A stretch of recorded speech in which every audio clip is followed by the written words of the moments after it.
Hello बच्चों, कैसे हो सभी। हम पढ़ रहे हैं class 12th math English medium. अपनी एक्सरसाइज 8.2 है, जिसके अपने क्वेश्चन नंबर हो गए थे 14 तक कंप्लीट। अब करते हैं हम क्वेश्चन नंबर 15।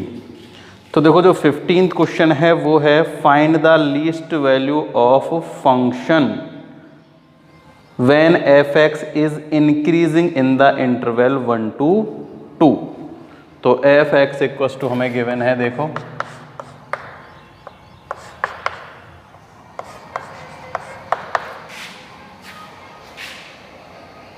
x³ + 9x + 5।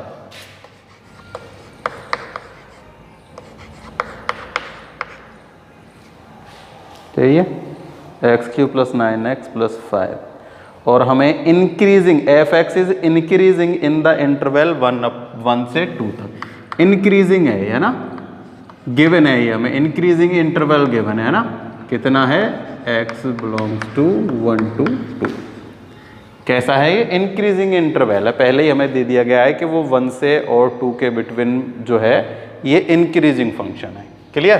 तो सबसे पहले वही डिफरेंशिएशन करते हैं। ये हो जाएगा 3x² प्लस में 9। अब 3 से डिवाइड दे देते हैं, x² प्लस में 3 आ जाएगा। कितना आ जाएगा, x² प्लस 3। और हमें चेक करना है, कोई दिक्कत वाली बात नहीं है। तो x की वैल्यू देखो कि क्या आ जाएगी, ±3 आ जाएगी। अगर यहाँ से हम x की वैल्यू भी फाइंड करेंगे तो, लेकिन हमें इसमें फाइंड क्या करना है, हमें इसमें find the least value find करनी है। क्या फाइंड करनी है, लीस्ट वैल्यू। तो ये क्वेश्चन है अपना 15। ये क्वेश्चन मेरे को थोड़ा सा गलत लग रहा है। ये तो है ही नहीं, बल्कि जो बुक में है उसमें है। इसमें हमें किसके लिए वैल्यू फाइंड करनी है, वैल्यू ऑफ फंक्शन। ये क्वेश्चन गड़बड़ है थोड़ा सा ना, ये क्वेश्चन नहीं है। 15 जो क्वेश्चन है आपकी बुक में पता नहीं क्या है। इसमें जो है उसमें ये है कि हमें क्या करना है, ए की जो है जो इसकी क्या है मिनिमम वैल्यू है वो फाइंड करनी है। किससे, f(x) = x² plus ax plus में 5। और वही इंटरवल 1 से 2 इंक्रीजिंग में ये है। और हमें क्या करनी है, a की मिनिमम वैल्यू फाइंड करनी है ना। Find the minimum value of a। तो वही डिफरेंशिएशन करते हैं। देखो 2x प्लस में a क्या है, 2x प्लस a। तो 4 इंक्रीजिंग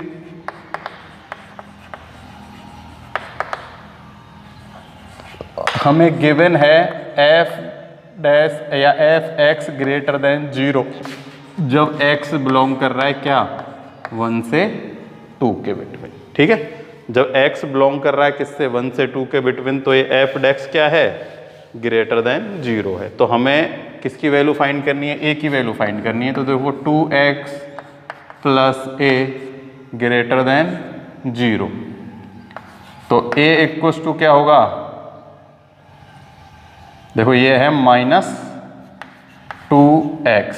क्या है, -2x। और x क्या बिलोंग कर रहा है, 1 से लेकर 2 है, क्या नहीं है। देखो यहाँ इसका मतलब है कि जो ये x है ना 1 से तो ग्रेटर है और 2 से क्या है, लेस देन है। तो 1 से और 2 के बिटवीन x की वैल्यू पुट करेंगे ना, तो ये ऐसा कैसा ही रहेगा ना। तो हम इसको ऐसे ही लिख लेते हैं, a इक्वल्स टू क्या होगा, -2। क्या आएगा, a की जो इंक्रीजिंग वैल्यू है, जो मिनिमम वैल्यू है, वो क्या आ जाएगी, -2 आ जाएगी। क्या आ जाएगी, -2। देखो चाहो तो ऐसे कर लो, या फिर देखो अगर हम ऐसे करना चाहें कि x की वैल्यू फाइंड करते हैं यहाँ से। देखो 2x प्लस a > 0। तो 2x > हो जाएगा -a से। तो x जो होगा वो > होगा क्या, -a/2। किससे ग्रेटर होगा? x माइनस a अपॉन में 2 से। तो ये जो x है ये क्या है? 1 से 2 के बिटवीन है। हम 1 से 2 के बिटवीन कोई भी वैल्यू पुट करेंगे तो a जो होगा ना वो क्या होगा? इक्वल्स टू, ये अगर इधर आएगा तो x अपॉन में 2 होगा माइनस के, क्या होगा? x अपॉन 2 माइनस के। तो यहाँ से a की वैल्यू तब भी कितनी आएगी? -2 ही आएगी। कितनी आएगी? -2 ही। तो a की जो वैल्यू है वो क्या आ जाएगी अपने पास? -2। ठीक है, क्योंकि x को हमें पहले ही दिया गया है, इंक्रीजिंग इंटरवल में क्या है? x 1 से 2 के बिटवीन है ना, बिलोंग कर रहा है 1 से 2। तो ये है अपना क्वेश्चन नंबर 15 कंप्लीट हो चुका है।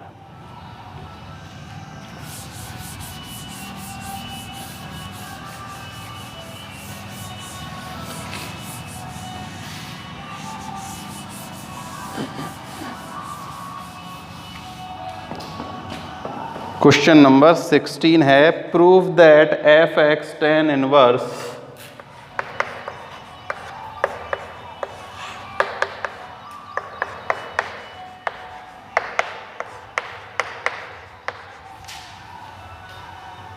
sin x plus cos x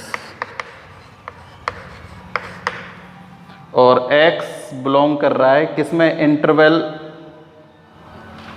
ठीक है, इंटरवल कौन सा है? इंक्रीजिंग इंटरवल है 0 से π/4, है ना? इंक्रीजिंग इंटरवल है ये ना।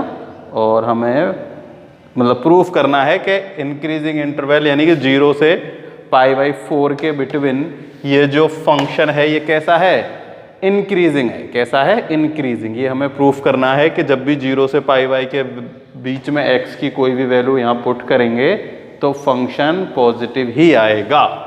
तो देखो सबसे पहले f'(s) tan इनवर्स होता है 1/1 प्लस x²। x क्या है यहाँ पर? sin x प्लस में cos x का स्क्वायर। ठीक है, अब sin x और cos x का भी डिफरेंशिएशन होगा। तो sin x तो होता है cos x और cos x होता है माइनस sin x।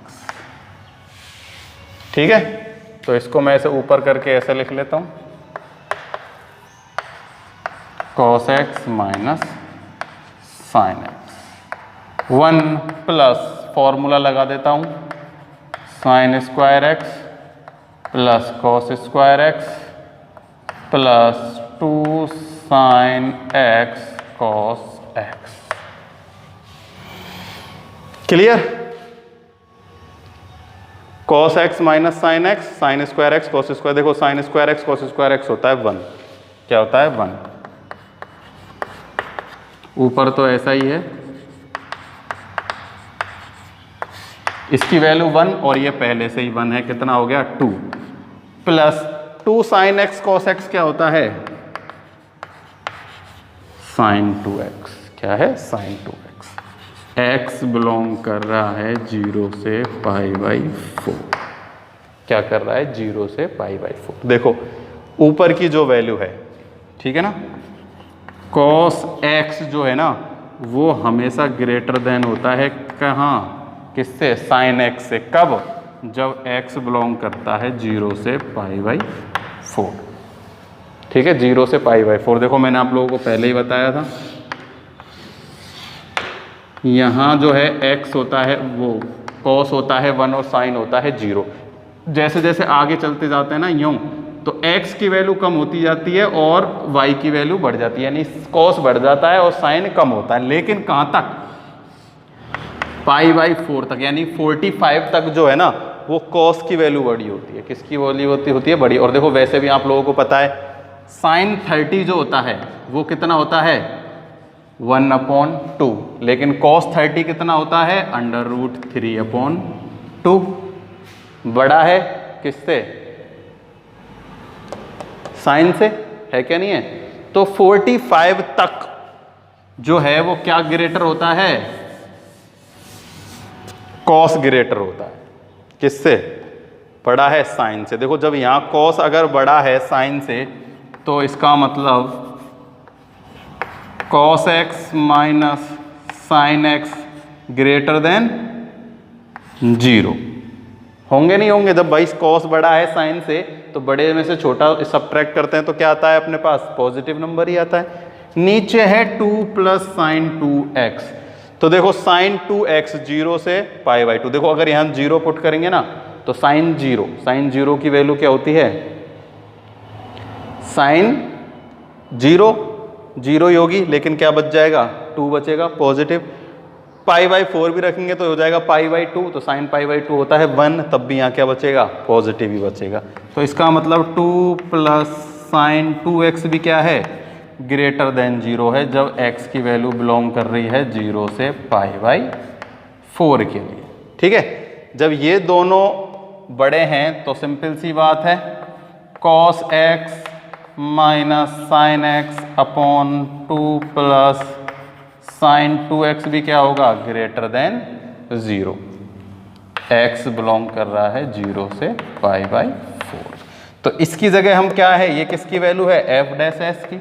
तो f dash s greater than 0 जब x करता है बिलोंग पाई बाई 4। ठीक है, x क्या कर रहा है? बिलोंग कर रहा है पाई बाई 4। तो लिख देंगे function is increasing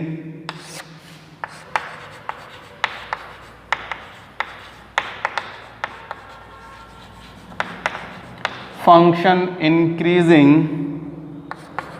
for interval x belongs to 0 to pi by 4। ठीक है, लास्ट में एक लाइन लिखनी है कि जो फंक्शन है वो क्या होगा? इंक्रीजिंग होगा। क्या होगा? इंक्रीजिंग होगा। किसके लिए? जब x बिलोंग कर रहा है 0 से पाई बाई 2 के लिए। तो यहाँ अपनी एक्सरसाइज जो है वो 8.2 क्या हो चुकी है? कंप्लीट हो चुकी है। क्या हो चुकी है? 8.2 एक्सरसाइज कंप्लीट।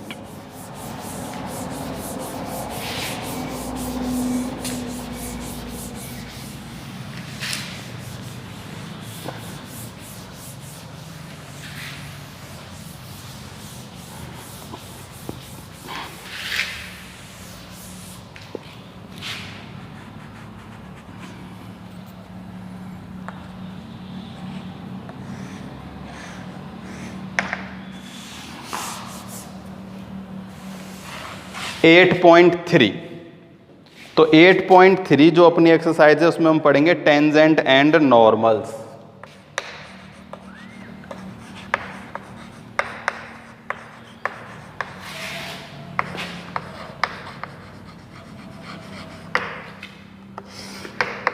क्या पढ़ेंगे? Tangents and normal. ठीक है, तो देखो टेंजेंट्स और नॉर्मल्स होता क्या है। देखो हम पढ़ क्या रहे हैं? वैसे हम पढ़ रहे हैं क्या? अपने जो हैं डेरिवेटिव्स के एप्लीकेशंस है ना, कि कहाँ कहाँ हम डेरिवेटिव को यूज कर चुके हैं। तो हमने 8.1 में तो क्या पढ़ा था? Rate of change. 2 में हमें इंक्रीजिंग और डिक्रीजिंग के लिए। तो इसमें हम पढ़ेंगे टेंजेंट और नॉर्मल के लिए। देखो टेंजेंट तो आप लोगों को पता है, ये मान लेते हैं एक कोई ग्राफ है। ठीक है, तो ये एक कोई कर्व है जिस पे ये लाइन जा रही है ऐसे। कैसे भी जा सकती है, ये ऐसे भी जा सकती है। ठीक है, ऐसे भी जा सकती है,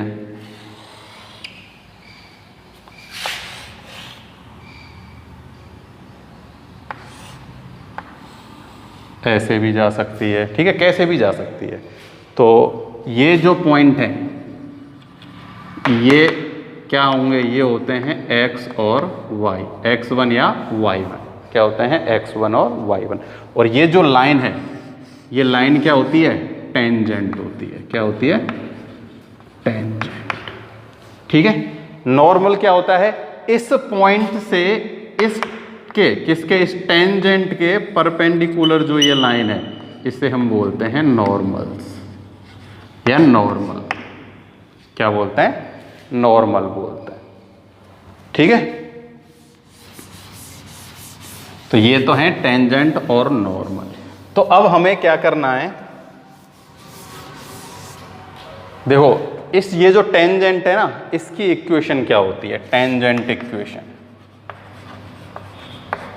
इस टेंजेंट के लिए कर्व की जो टेंजेंट इक्वेशन है वो होती है y minus y1 equals to m, ये y x माइनस x। क्या होती है, y minus y1 equals to m x minus में x1।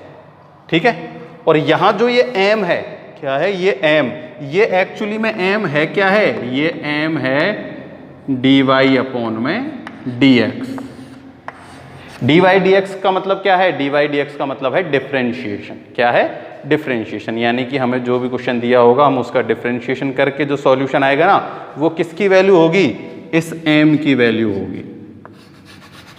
ठीक है, तो इस m को क्या बोलते हैं हम, dy अपॉन में dx। और ये अपने पास है एक इक्वेशन, टेंजेंट इक्वेशन, यानी कि हम यहां से हमें एक तो वैल्यू गिवन होगी कोई सी भी, या तो y और x वैल्यू गिवन होगी, या फिर हमें x1 और y1 की वैल्यू गिवन होगी, और हमें दूसरी वैल्यू क्या करनी होंगी, फाइंड करनी होंगी।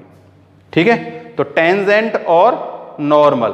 तो टेंजेंट तो क्या है, ये जो कर्व से ये जो लाइन जाती है ये टेंजेंट है ना। कर्व कैसा भी हो सकता है, कोई जरूरी नहीं है ऐसा हो, कर्व ऐसा भी हो सकता है जिसमें एक टेंजेंट ऐसे यहाँ से क्या है एक थीटा डिग्री भी बना के जाती है, और ये जो इसके परपेंडिकुलर, किसके परपेंडिकुलर, इस टेंजेंट के परपेंडिकुलर जो लाइन है ना, ये एक पॉइंट है, इससे ये परपेंडिकुलर जा रही है, ये क्या होगा, ये अपना होगा नॉर्मल।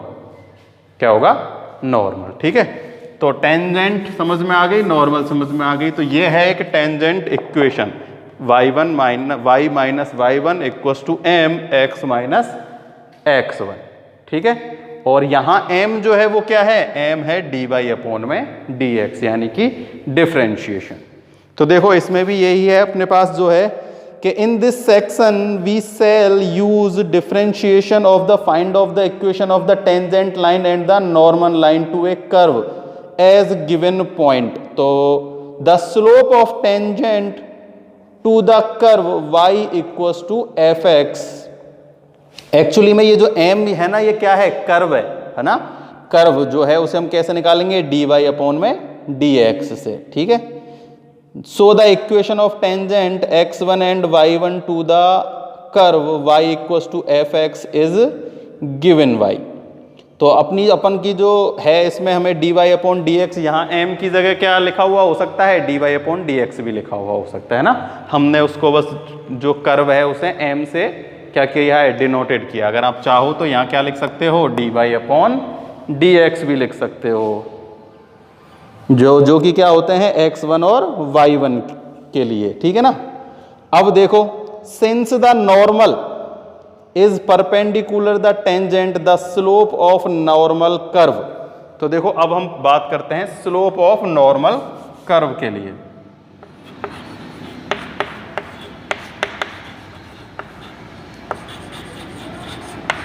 नॉर्मल कर्व के लिए इक्वेशन क्या होगी। ठीक है, ये तो टेंजेंट के लिए थी, अब किसके लिए बात करते हैं, ये तो किसके लिए थी, स्लोप ऑफ टेंजेंट कर्व के लिए इक्वेशन। और अब हम बात करते हैं किसके लिए, नॉर्मल के लिए, है ना। तो जो नॉर्मल के लिए होगी उसमें क्या होगा, जो है ना, इसको दो तरीके से लिख सकते हैं हम। या तो हम इसे कैसा लिख सकते हैं, देखो थोड़ा सा अलग अलग है इन दोनों के लिए। ठीक है, देखो या तो हम इन्हें अपॉन की उसमें भी लिख सकते हैं, या फिर हम इन्हें सिंपल उसमें भी लिख सकते हैं। देखो हम ऐसा करते हैं, है तो दोनों के लिए सेम। ठीक है, देखो मैं क्या लिख देता हूँ, यहाँ ऐसे लिख देता हूँ, ये जो m है ना, हम टेंजेंट के लिए निकाल रहे हैं, तो यहाँ लिख देते हैं टेंजेंट m के नीचे। ठीक है, और ये हो जाएगा x माइनस x1। ठीक है, same y minus y1 m, ये किसके लिए हो जाएगा, नॉर्मल के लिए।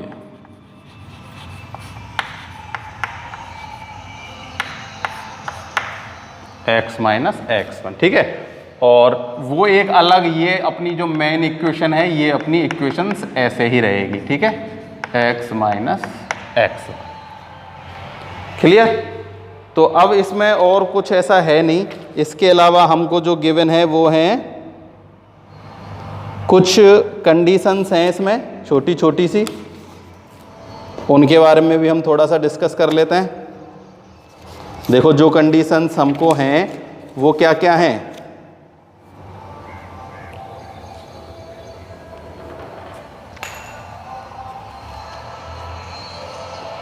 इफ x इक्वल्स टू में 0, यानी कि अगर कोई जो है एक लाइन है, कौन सी, टेंजेंट, ठीक है ना, वो क्या है, पैरेलल टू है x एक्सिस, क्या, जैसे यही है, देखो यही है ना, ये जो टेंजेंट है अपनी, ये किसके पैरेलल है, एक्सिस के पैरेलल है, तो यहां थीटा है वो क्या है, 0 है, थीटा क्या बन रहा है, 0 बन रहा है, तो x की जो वैल्यू होगी वो क्या हो जाएगी यहां 0, ठीक है।